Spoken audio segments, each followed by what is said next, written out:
la última encuesta nacional de opinión pública del CEP, donde el presidente Piñera obtuvo solo un 6% de aprobación. Claro, es un mínimo histórico que no se registraba desde el regreso a la democracia, han dicho en CEP. También un aumento histórico en los niveles de desaprobación. Dani Linares nos tiene más antecedentes a esta hora. Dani, buenas tardes. ¿Qué tal? ¿Cómo les va? Muy buenas tardes. Supera el mínimo histórico registrado el año 2016 en el segundo gobierno de la presidenta Michelle Bachelet, cuando la aprobación estaba en torno al 15%. Con este número, el entregado por el Centro de Estudios Públicos, la segunda administración del presidente Sebastián Piñera obtiene entonces este mínimo histórico de aprobación. Lo revisamos el detalle de inmediato en la siguiente gráfica, donde se evidencia este 6% de aprobación a la gestión del Ejecutivo y una aprobación en torno al 82%. No aprueba ni desaprueba el 10%, no sabe, no contesta el 2%, es el desagregado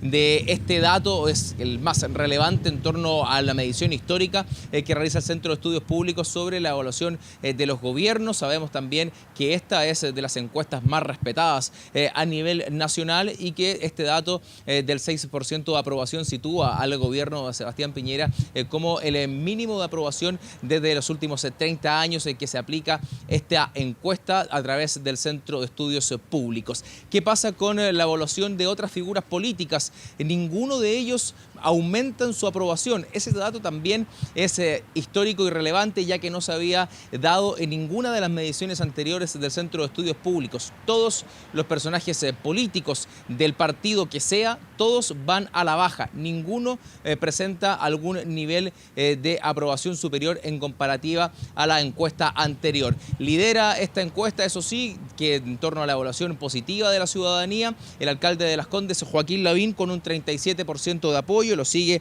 el alcalde de Valparaíso, Jorge Sharp, con un 26% de apoyo. Y el tercer lugar lo ocupa la expresidenta Michelle Bachelet con un 25% de apoyo. Es la figura de la nueva mayoría, la ex nueva mayoría, que se sitúa primera en esta encuesta, siendo que ella ya ha manifestado ningún interés en volver, por ejemplo, a postular algún cargo de representación popular en nuestro territorio.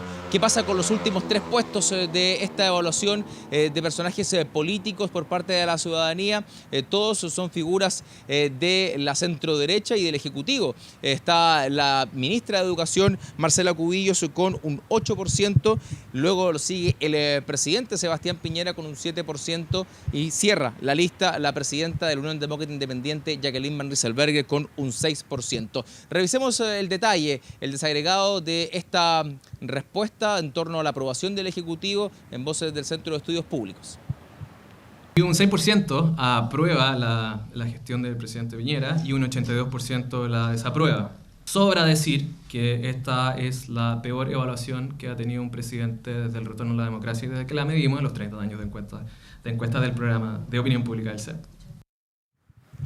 Respecto a la comparativa de la identificación política, por ejemplo, un 7% de los encuestados se declara de centro derecha, algo coincidente con el 6% de aprobación del Ejecutivo. Sin embargo, explicaban del Centro de Estudios Públicos que estas cifras no necesariamente son representativas, ya que hay parte importante del sector que se dice de centro derecha que rechaza la gestión del Ejecutivo en esta última encuesta. Avancemos a otro punto relevante de este dato, esta medición dada por el Centro de Estudios Públicos, que encarga un apartado distinto a las que se entregan habitualmente en esta encuesta para la crisis social, ya que esta medición se realizó entre noviembre y enero de este año, donde se realizaron preguntas enfocadas a la crisis social que atraviesa el país y en particular a las manifestaciones. Revisemos de inmediato aquella gráfica que da en torno al respaldo que tuvieron estas manifestaciones el mes de octubre del año 2019, donde señala que el 55% de los encuestados apoyó estas manifestaciones, mientras que el 11% de ellos las rechazó.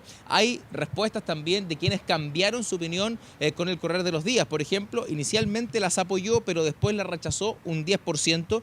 Inicialmente las rechazó, pero después las apoyó un 7%. Es el dato respecto a la participación, el apoyo a las manifestaciones, porque en torno a la participación también se entregó información por parte del Centro de Estudios Públicos, donde señala que 7 de cada 10 chilenos no participaron en ninguna manifestación durante este periodo, misma proporción, 7 de cada 10 chilenos no, por ejemplo, salieron a protestar con su cacerola a las calles. Es un dato importante, pero si uno lo compara con la participación activa en manifestaciones, recordemos que el CEP realiza estas mediciones ya hace 30 años, en otros momentos donde hubo también bastante manifestación social, por ejemplo, el año 2011 con las protestas estudiantiles y así otras situaciones donde la participación de la ciudadanía en manifestaciones no superaba el 15%, en este caso llega al 30%, es decir, se duplica la cantidad de personas que participan en manifestaciones durante este periodo, aunque todavía 7 de cada 10 chilenos al menos no declaran haber participado en una manifestación a lo largo de todo este periodo tras el estallido social. Vamos a revisar los datos respecto al proceso constituyente ya fechado para abril de este año, donde ya la tendencia de en torno a si es necesario cambiar o no la Constitución se sigue manteniendo en comparativa a otros estudios que se han conocido durante todo este periodo. En este caso, un 67% aprueba al cambio constitucional, mientras que un 13% rechaza la idea de elaborar una nueva Carta Fundamental. Aquí el dato relevante respecto al mecanismo por el cual se va a llevar adelante la nueva Carta Fundamental, que también ha sido tema de debate, si va a ser una convención constitucional, es decir, personas elegidas para este fin, o una convención mixta, una mezcla de personas escogidas y parlamentarios en ejercicio.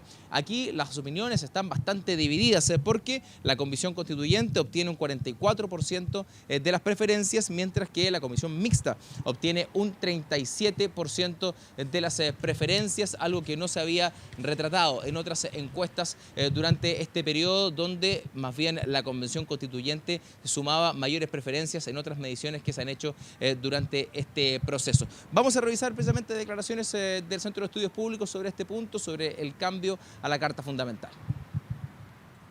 Un 67% dice aprobar la nueva Constitución y un 13% dice rechazarla y un relevante 20% no sabe y no contesta la pregunta.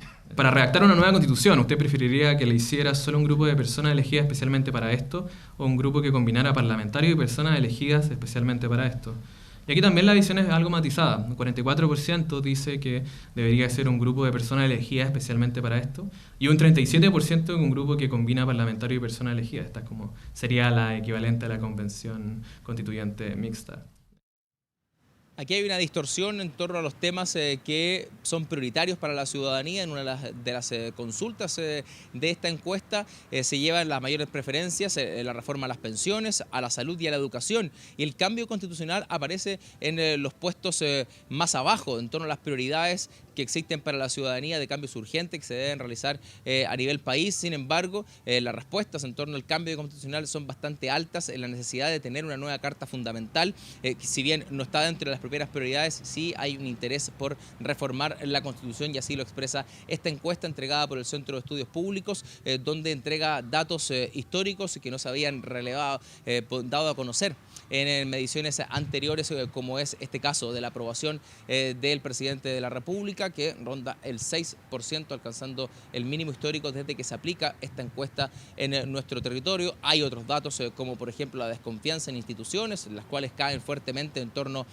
a los encargados del orden público, carabineros, Fuerzas Armadas y también la Policía de Investigaciones. Un apartado distinto sobre las redes sociales que no se había medido, sobre la necesidad o frecuencia con que las personas consultan redes sociales para informarse y que también toma una gran posición de preferencias en torno a los resultados que entrega el Centro de Estudios Públicos, que desde publicados sus resultados, 11:30 de la mañana, ha generado una serie de reacciones en el ámbito político y también en el social, y por cierto que vamos a estar compartiendo con ustedes durante toda esta jornada. Sí, ya vamos a estar también con esas reacciones a los resultados de la encuesta CEP. Sobre lo último que decías, claro, la confianza en las instituciones, según estos casi 1.500 encuestados de CEP, cae prácticamente en todos. Las radios y las redes sociales siguen siendo dentro de ese grupo las más confiables y se considera histórica también la baja en la confianza que la gente tiene hacia Carabineros. Desde la última encuesta a esta cae 20 puntos, de un 37 a apenas un 17% de confianza, y en el fondo de la tabla los partidos políticos, apenas un 2% de los encuestados de CEP dice confiar en ellos. Claro, están dentro del margen de error de esta encuesta, que es del 3%. O sea, se podría concluir incluso que nadie confía en los partidos políticos, siendo el 2% estando dentro de este margen de error que tiene la encuesta CEP. Hay otro punto también que se robó ciertos comentarios y miradas de la presentación de esta encuesta, que es la fluencia con que las personas conversan de política. No se había dado resultados bastante bajos, bajo del 10% sobre personas que conversan en familia de política, que comparten con sus amigos o que sintonizan los programas políticos de la televisión. Todo eso ha ido en aumento, un aumento significativo en comparación a la última medición de mayo del año 2019. Y evalúa también ahí las tensiones que han generado los grupos familiares. Vamos a estar atentos también a las reacciones. Muchas gracias, Dani, por este despacho. Buenas tardes. Que estén bien, buenas tardes.